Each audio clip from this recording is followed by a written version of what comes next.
Tug'ruqqa 40 kun vaqt qoldi, lekin siz hali tayyor emassiz. Aslida tug'ruqqa tayyorgarlik deganda asosiy 3 ta fakt sanab o'tiladi. Birinchi navbatda siz o'z tanangizni tayyorlashingiz kerak bo'ladi. Demak, bularga nima kiradi? Demak, bularga oqsil, temir va vitaminlarga boy oziq-ovqatlarni iste'mol qilish. Ikkinchidan, yetarli miqdorda suv ichish. Ya'ni agar yetarli miqdorda suv ichsangiz, tug'ruq dominantasi, ya'ni qo'zg'atuvchisi vaqtida qo'zg'aladi. Uchinchisi, ko'proq sayr qiling, mashqlar qiling. Tos tubi mushaklari uchun kegel mashqlari bor. Undan tashqari nafas mashqlari. Bular vaqtida tug'ruqingiz boshlanishini ta'minlab beradi.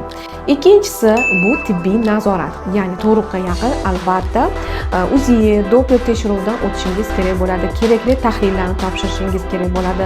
Shifokoringiz bilan maslahatlashib, tug'ruq rejasini olib borishingiz kerak bo'ladi. Va uchinchisi bu ruhiy va amaliy tayyorgarlik. Ruhiy, ya'ni siz tug'ruqqa o'zingizni tayyorlashingiz kerak bo'ladi. Ichki qo'rquvlarni hammasini unutishingiz kerak bo'ladi.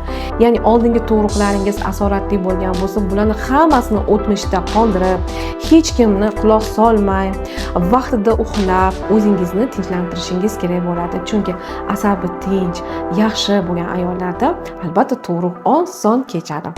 Va amaliy tayyorgarlik deganda bu siz tug'ruqda kerak bo'ladigan hujjatlar, bular ID karta, pasport va обменный karta, ya'ni poliklinika berilgan karta bo'lishi kerak va tug'ruq sumkasi tayyor bo'lishi kerak bo'ladi.